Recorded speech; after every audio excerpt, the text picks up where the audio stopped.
Halo teman-teman, kembali lagi di Artificial and Fact Channel. Pada kesempatan kali ini, saya akan membahas tentang distribusi F dan cara mencari distribusi F menggunakan SPSS. Nah teman-teman, sebelum mempelajari lebih dalam tentang materi ini, kita harus mengetahui terlebih dahulu apa itu distribusi F. Distribusi F merupakan distribusi probabilitas kontinu. Distribusi F dikenal juga sebagai distribusi F-Snedeker atau distribusi Fisher-Snedeker. Distribusi F seringkali digunakan dalam uji statistik, seperti analisis variansi atau ANOVA dan analisis regresi. Selanjutnya, kita ke rumus distribusi F.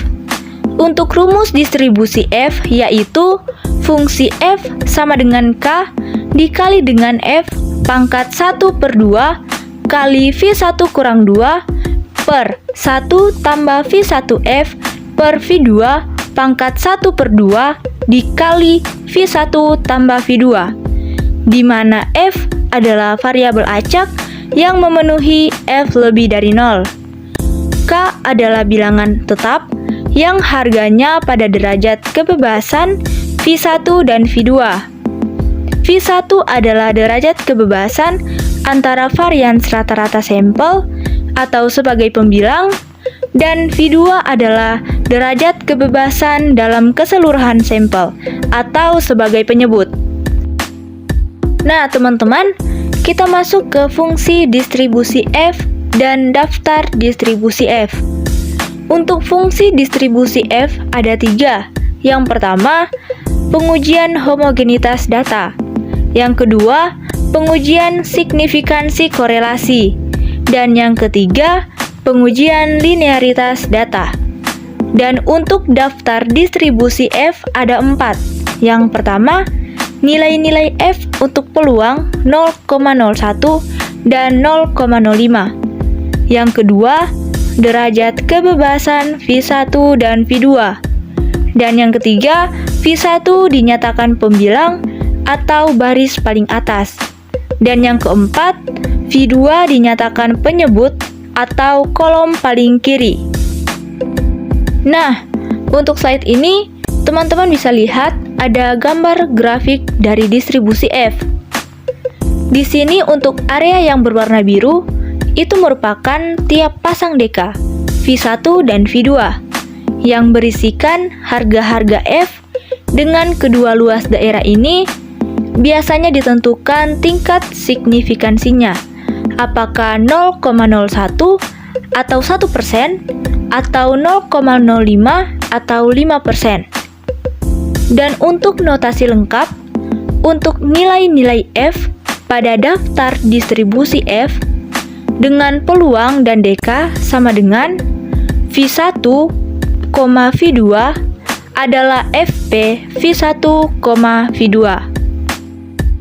Karakteristik dari distribusi F. Yang pertama, distribusi F ditentukan oleh 2 parameter, derajat kebebasan dalam pembilang dan derajat kebebasan dalam penyebut. Yang kedua, distribusi F kontinu. Ini berarti dapat mengasumsikan jumlah nilai tak terhingga antara 0 dan tak terhingga positif. Yang ketiga, distribusi F tidak boleh negatif. Nilai terkecil yang dapat diasumsikan oleh F adalah 0. Yang keempat, berbentuk positif. Ekor panjang distribusi ada di sebelah kanan. Ketika jumlah derajat kebebasan meningkat, baik dalam pembilang dan penyebut, distribusi mendekati distribusi normal. Dan yang kelima, asimptotik. Ketika nilai-nilai X meningkat, distribusi F mendekati sumbu X, tetapi tidak pernah menyentuhnya. Ini mirip dengan perilaku distribusi probabilitas normal. Nah, teman-teman, sekarang kita masuk ke pembahasan tabel F. Untuk definisi tabel F atau F-tabel adalah tabel yang menyajikan nilai kritis dari distribusi F. F-tabel dapat digunakan sebagai tabel uji F, di mana nilai F statistik yang diperoleh dari uji F dibandingkan dengan nilai kritis yang ada di tabel uji F. Untuk menggunakan tabel uji F atau tabel distribusi F ini, teman-teman memerlukan 3 nilai. Yang pertama, derajat bebas pembilang atau numerator atau V1. Yang kedua, derajat bebas penyebut atau denominator atau V2. Dan yang ketiga, tingkat signifikan. Untuk mencari nilai F tabel, teman-teman bisa menggunakan cara berikut. Yang pertama, tentukan nilai A, apakah 0,01 atau 0,05 untuk menentukan tingkat signifikansinya. Yang kedua, hitung DF atau DK dengan rumus tertentu, sehingga didapat pembilang dan penyebutnya. Yang ketiga, dalam tabel F ada DK untuk pembilang dan ada DK untuk penyebut, sehingga ditulis F DK pembilang dan DK penyebut. Dan yang keempat, cari nilai tersebut di dalam tabel F. Harus diingat juga ya teman-teman, bahwa terdapat beberapa macam tabel uji F. Masing-masing memiliki tingkat signifikansi yang berbeda. Jadi, untuk menggunakan tabel uji F ini, teman-teman harus menentukan terlebih dahulu tingkat signifikansinya. Dan perlu diketahui juga bahwa tabel uji F ini hanya untuk uji ekor kanan atau right tail. Ini dikarenakan distribusi F tidak simetris dan tidak terdapat nilai negatif. Oke teman-teman, sekarang kita masuk ke cara membaca tabel F. Berikut ini adalah tabel F statistik untuk tingkat signifikansi 5%. Dan untuk gambarnya, teman-teman bisa lihat dalam slide ini ya. Dan perlu diingat bahwa angka yang berada di baris paling atas itu merupakan derajat bebas numerator atau V1. Sedangkan angka-angka yang berada di kolom paling kiri itu merupakan derajat denominator atau V2. Misalkan nih, kita ingin mencari nilai tabel distribusi F untuk F 0,05 kali 5,9. Dan perlu diperhatikan juga bahwa tabel distribusi F yang digunakan ini merupakan tabel dengan tingkat signifikansinya adalah 0,05 dengan derajat bebas numerator atau V1-nya diketahui adalah 5 dan derajat bebas denominatornya atau V2 adalah 9. Nah, pada baris pertama tabel distribusi F ini yang menunjukkan V1 sama dengan 5. Kemudian cari angka 5 dan tarik garis ke bawah seperti pada gambar di atas, yaitu dimulai dengan nilai 230. Dan untuk nilai V2 sama dengan 9, kita cari angka 9 dan tarik garis ke arah kanan sampai bertemu dengan perpotongan antara kolom V1 sama dengan 5. Nah, teman-teman, berdasarkan ilustrasi contoh di atas, dapat diperoleh nilai F 0,05 kali 5,9 adalah 3,48. Nah, sekarang kita masuk ke cara mencari distribusi F menggunakan SPSS. Oke, sekarang kita sudah di SPSS ya. Kita sekarang ada di data view. Data view ini tempat kita mengisi data ya.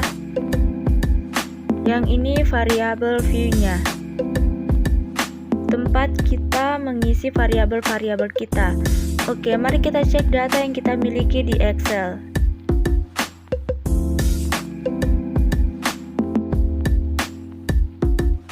Nah, itu kita akan copy ya.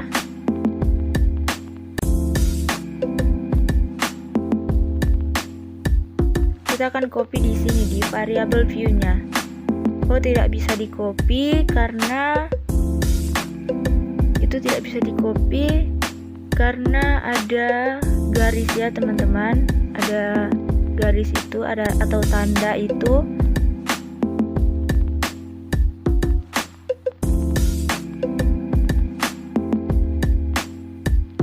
Jadi kita harus ketik manual ya. Dan dalam SPSS ini kita tidak bisa menggunakan spasi juga. Jadi kita gunakan tanda itu atau tanda underscore.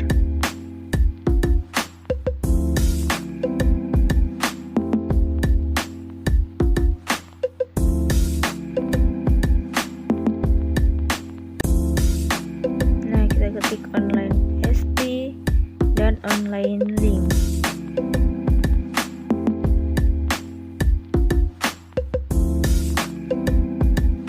Oke. Nah, untuk tipenya kita pilih yang numerik ya, karena data kita numerik.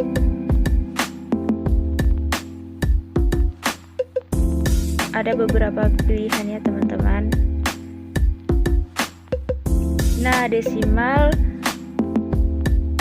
data kita tidak memiliki koma-koma ya teman-teman, jadi kita ganti 0. Kita taruh 0.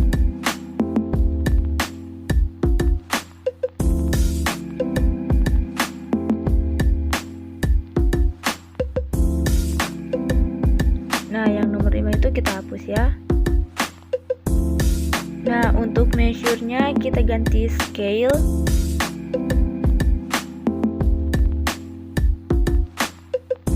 Yang lainnya bisa kita biarkan saja. Nah, untuk align-nya itu posisi ya. Kita masuk ke data view. Kita sudah lihat ini ada responden, online email, online PST, dan online link. Nah, sekarang kita akan mengisi data. Kita akan salin data yang dari Excel ya. Yang untuk provinsi 1 sampai 11 tidak usah ya. Jadi kita cuma copy dari responden, online email, online PST, dan online link. Oke, kita paste.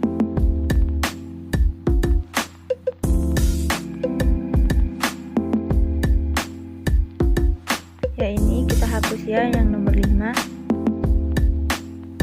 Terus kita ke analyze.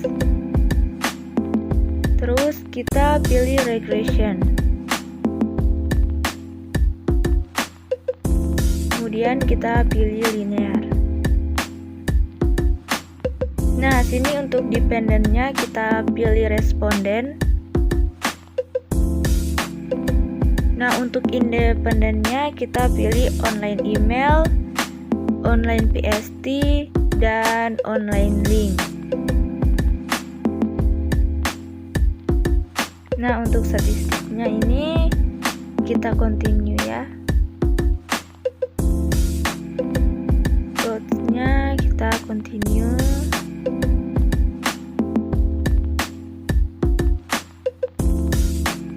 Plotnya kita checklist produce all partial plots, histogram, dan normal probability plot. Lalu continue ya. Oke.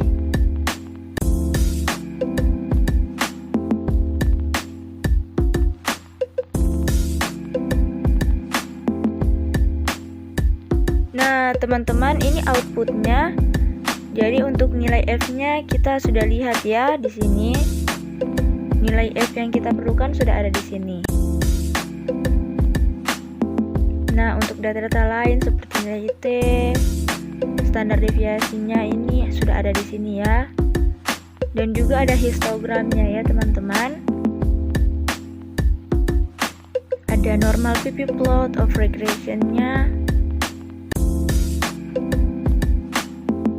Ada partial regression plotnya untuk online email, partial regression plot untuk online link, dan online PST, dan partial regression untuk link ya. Jadi sampai sini ya. Jadi untuk nilai F-nya kita sudah temukan, yaitu 17,451. Oke, sampai di sini saja tutorial kali ini. Sekian presentasi saya kali ini tentang distribusi F dan cara mencari distribusi F menggunakan SPSS. Semoga video kali ini dapat bermanfaat bagi kita semua. Thanks for watching dan jangan lupa like, comment, and subscribe. Bye guys!